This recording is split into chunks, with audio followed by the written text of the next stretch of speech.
Olá a todos. Estamos no nome do Pai, do Filho e do Espírito Santo. Estamos iniciando mais uma formação de pregadores. E o tema que eu estava vendo lá é técnicas de pregação. Interessante.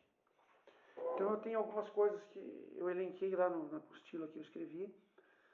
E eu vou trazer para nós aqui para que a gente possa verdadeiramente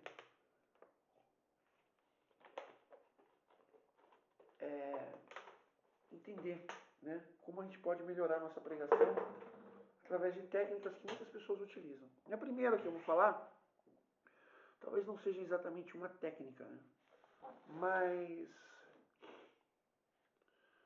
é uma questão que o pregador utiliza bastante. Por exemplo, você vai pegar uma palavra, primeiro você vai pregar, você vai trazer as duas realidades dessa palavra, né? Primeiramente, aquilo que ela significava na época em que o evangelista, ou então o profeta, ou então o apóstolo pregou. Ela tem um significado para a época. E a gente, como pregador, explica aquilo que o autor daquela história, daquela pregação, né, um apóstolo, um evangelista ou um profeta,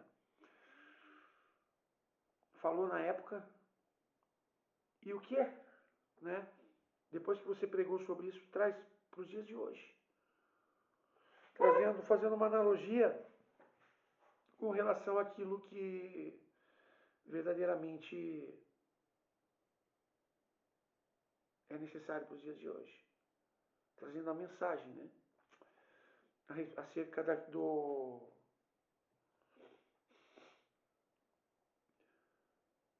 da mensagem acerca da palavra que foi pregada, não é? Pois bem, tentando lembrar aqui a segunda, tem mais outras duas que eu estou lembrado, mas tem uma outra que eu vou lembrar depois. Foi falado. Então, é importantíssimo isso, que nós possamos. E isso você consegue até controlar o tempo da sua pregação. De repente você começa a falar do que o profeta, o autor queria falar naquela época, a inspiração que Deus deu para ele falar naquela época. E você narra aquilo, explicando, e depois você traz. Então você consegue, dentro desse contexto, trazer aquilo que verdadeiramente a história está colocando, né? Bem, eu não estou lembrando agora o que eu escrevi lá na segunda parte. Hoje eu vou direto para a terceira. Depois eu lembro o que é a segunda parte. A segunda técnica é contar uma história, tá? E lá eu citei o exemplo do Dunga. Geralmente numa pregação dele, de amor de Deus, ele conta uma história que, nessa história, ele fala que havia um leilão, era a época da escravatura, né? Séculos atrás. Estava havendo um leilão de escravos. E lá tinha os grandes fazendeiros comprando escravos para sua lavoura, para seu trabalho dentro daquilo que ele prestava a fazer. Começaram o leilão, começaram a vender os escravos piores, né? Os mais fraquinhos, aquelas coisas todas, e os melhores foram ficando por último, até que chegou o último lote. E desse último lote existia o melhor escravo, o mais bonito, o mais forte, o mais inteligente. Começaram os lances. 10 mil, 30 mil, 50 mil, 80 mil, 100 mil. Os lances começaram, tá? Ali deu um tempo. Aí o leiloeiro falou, dou-lhe uma, dou-lhe duas. Lá de trás grita, 1 milhão. Todo mundo ficou com os olhares arregalados, assustados. 1 milhão por esse escravo. Que vale estourando aí 30 mil. 1 milhão. Bem, nem perguntaram, né? alguém daria um lance maior. O escravo foi vendido para aquele senhor por 1 milhão. Muito acima do valor do escravo. Mas foi comprado, arrematado daquela forma. Pois bem, aquele escravo ele é colocado dentro da... A partir do momento é pago o valor daquele escravo. E aquele senhor coloca o escravo dentro do seu carro. E numa estrada ele começa a andar, andar, andar. O escravo com correntes preso. Né, que ele pegou lá do leilão assim. Com correntes, algemas. Nas mãos, nos pés. Quando de repente aquele senhor para o carro. Abre a porta. Aquele silêncio, nada se fala. Ele chama o escravo para fora do carro. O escravo sai, ele pega a chave, solta as correntes do escravo e fala: você está livre, pode ir embora. O escravo não entendeu. Como assim eu estou livre? O senhor me pagou um valor que não. Irrisório, é impossível. O senhor pagou um dinheiro muito acima do que eu valho. Está me mandando embora? Sim, eu quero te dar, eu paguei pela tua liberdade. E aquele escravo ele começa a pensar e olha para aquele senhor e diz: Senhor, eu nasci escravo, minha vida toda fui escravo. Eu não sei fazer nada. Agora, como, como retribuição a tudo que o Senhor está me fazendo, eu quero servi-lo para o resto da minha vida. Assim é conosco, irmãos. Somos escravos do pecado. Veja a história, né? Estou colocando na técnica de pregação. Falando de amor de Deus. De repente Deus vai e nos compra por um preço muito acima do que a gente vale. Custou a própria vida de Deus. E Deus nos dá a liberdade de escolha quando Ele solta as nossas correntes. Vai embora. Faz o que você quiser. Deus não te deixa livre para você servi-lo. Deus te deixa livre para você ser livre. Mas nós que reconhecemos a gratidão daquele homem, nós dizemos a ele: nós queremos te servir para toda a nossa vida. Entendeu a questão da historinha? Você ilustra a questão do amor de Deus. Você explica, através de uma história, como Deus nos ama. Como Deus nos comprou.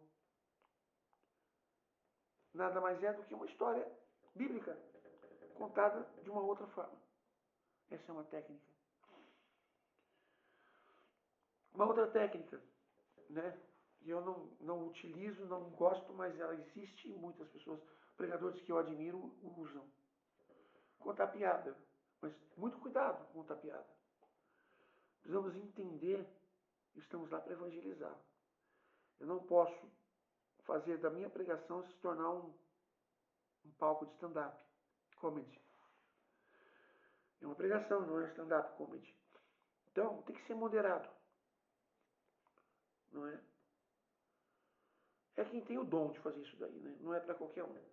Mas de repente, se você quer melhorar a tua pregação, você pode desenvolver isso, mas tome cuidado. A, a piadinha que você vai colocar dentro da sua pregação, ela tem que ilustrar como a história que eu acabei de contar e fazer com que a pessoa entenda melhor através do riso. Pô, é verdade, olha, kkkk, e ri, e aquela pessoa pega aquilo para ela, não é? Conheço dois pregadores que eu admiro muito, que utilizam disso. Um é o Martim Valverde. Ele é muito engraçado, mas ele sabe o timing da piada. Ele sabe quando ele pode colocar e quando ele não pode. Ou às vezes até mesmo ele conta, o outro que eu falei, conta uma história, o Martim Valverde. Mas o homem é tão engraçado que se torna uma piada. Pela situação, pelas coisas que aquela história aconteceu, se torna engraçado. Então eu tenho o Martinho Valverde, que para mim é o melhor pregador, junto com o Monsenhor Jonas e o Eugênio Jorge, são os três que eu admiro mais. E tem o Padre Léo, também o outro que eu admiro muito, já não está mais entre nós, mas usava muito. Só que o Padre Léo exagerava um pouco nas piadas. Isso, às vezes. Mas ele fazia com maestria isso. Ele contava uma história, fazia todo mundo rir. A partir do momento que terminava, ele trazia para junto de si. Olha, assim é com Deus. Deus faz assim, assim, assado. Aí a pessoa, nossa. Ele tira da piada, aí chega um momento sério, onde a pessoa ela cai em si, verdade. Eu não estou lembrado qual é o segundo, mas eu vou continuar. De repente, eu nem lembre. Mas são algumas técnicas que a gente trabalha, que é muito importante para nós, dentro do universo de pregação. Para você trazer a pregação para junto de si e levar as pessoas. Às vezes, dependendo do horário que você vai pregar, você está num retiro, onde o pessoal acabou de almoçar, um calor de rachar. Daqui a pouco você prega, a pessoa está assim. Então você tem que ter dinamismo para você pregar e puxar a atenção das pessoas. E não é fácil. Mas essas técnicas ajudam bastante. Tá? Então eu vou para a última, que eu não estou lembrado qual é a segunda. A última é interagir com a plateia. Não é? Interagir é você fazer dinâmicas. Ó, eu estava falando informações anteriores de um pregador que não ora, né, como eu falei anterior, e a pregação dele não é uma grande pregação, porque ele não sabe conduzir. Então ele é. Esse mesmo pregador, uma vez, foi fazer uma dinâmica. Gente, tem uma outra história que eu vou contar, vou fazer uma outra formação outro dia, que é públicos, né? Público-alvo. Você tem que trabalhar a sua pregação de acordo com o público que você vai trabalhar. A forma de transmitir a mensagem é diferente. E esse cara, ele é bem antigão, tem um jeito meio bem antigão. Ele foi pregar para jovens. Eu acho que ele quis ser uma de jovem, né? Fazer uma dinâmica. Cara, estou contando piada agora na formação porque é fato, isso aconteceu. Contando uma história que vai se tornar uma piada. Ele trouxe um perfume e os jovens começou a. Vem cá todo mundo. Começou a passar perfume nos jovens tudo. A dinâmica dele queria dizer que ele estava impregnado do cheiro de Deus. Mas ficou impregnado mesmo, gente. Ele comprou esses perfumes de mercado. Sabe aquele perfume que fede? E passou em todo mundo. E a molecada ficou tudo fedida, rapaz. Aquele perfume de barato. Tem aquele mau cheiro de mercadão municipal. Barato. Nossa. Aí no final vem da praia, Jesus, sai daqui, cara. Não vem com essa coisa fedida me abraçar, não. Pelo amor de Deus. Não é? Então, tipo assim, entender como você vai trabalhar, interagir com o público. Você vai tentar fazer um negócio que vai ficar legal, vai ficar pior. Ser criativo, às vezes pesquisar também ajuda bastante. Então, essa interação com o público é importante. Você traz o público para junto de você. Né? Às vezes, como é que eu posso explicar a Santíssima Trindade? Pega três pessoas lá. Pai, você, daí fala para um cara assim, olha, você é um engenheiro. Segundo, você é um médico. Terceiro, você é um advogado. Então eu tenho um engenheiro, um médico e um advogado. Temos aqui a Santíssima Trindade. Você trouxe as pessoas da plateia, colocaram ela na frente, interagiu. O engenheiro é o que cria. Deus Pai é o Criador. Esse é o Deus Pai. Aqui é o Deus Filho, é o médico, é o que salva. Esse é o médico. É Deus Filho. É o que dá a vida, é o que salva. E o terceiro é o advogado.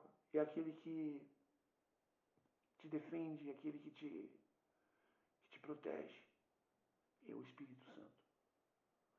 Entendeu? Você trouxe, você pegou da plateia 3 lá e colocou. Você interagiu. E com os outros que não foram para frente também ficou interagindo. Daqui a pouco um daqueles lá vai tirar um sarro dele e tal. Você foi lá para frente e tal. Então todos são interagem. Tem, por exemplo, a questão de você usar, por exemplo, você começa a pregar, você para a pregação, você provoca as pessoas. Olha para o teu irmão que está do teu lado. Por exemplo, vamos pegar aqui a parábola da. Parábola não. Vamos pegar a parábola da ovelha perdida. Olha para o teu irmão que está do teu lado e fala: Deus vai te buscar. Você é importante para Deus. Isso daí é uma técnica muito utilizada, mas eu vou além. Eu tenho um plus nessa parte. Aí as pessoas falam: olha para o outro, dá uma risadinha. Deus vai te buscar. Você é importante para Ele. Aí eu falo: mas convence o teu irmão. Você é um evangelizador. Isso eu coloco também junto. Né? Não fala de qualquer jeito para ele, não. Você é um pregador, você é um evangelizador. Deus te chamou, você está aqui. Então olha para ele, convence ele do que você está falando. Vocês entendem? Enfim, essas são algumas técnicas. Eu esqueci de uma que eu não me lembro qual é. Depois eu vou ler lá. Eu escrevi e eu esqueci. Tá? Essas são algumas que eu utilizo, umas não, mas eu sei as que eu conheço, que funcionam, né, dentro daquela temática que você vai trazer. As técnicas são para você prender a atenção das pessoas. Algumas a gente tem que ter talento para isso. Eu não tenho talento para contar piada. Né? Mas eu tenho talento de fazer a questão ser mais dinâmica, ser divertida, mesmo não sendo contando piada, sendo simpático. O pregador seja simpático, seja carismático. E usando essas técnicas, é importante eu ressaltar, assim como eu falei da piada e todas as outras, que o mais importante é a mensagem. Tá? A técnica é utilizada para que você impregne a mensagem no coração das pessoas. Então, são dinâmicas, são técnicas que você vai fazer para chegar mais próximo ao coração da pessoa. Para que a pessoa ela consiga entender melhor a mensagem. Então, o centro de tudo é a palavra de Deus. O centro de tudo é a mensagem que Deus quer passar para nós. Nós, como emissários, como mensageiros, nós tentamos levar da melhor maneira possível. E temos essas técnicas para fazer. E é importante atentarmos a isso. Legal? Hoje foi um pouco diferente a formação, né? Foi menos técnica e mais mostrada formas de fazer, né? Espero que tenha gostado. Se você gostou, já vou dizendo para você, curta, compartilha, principalmente comente.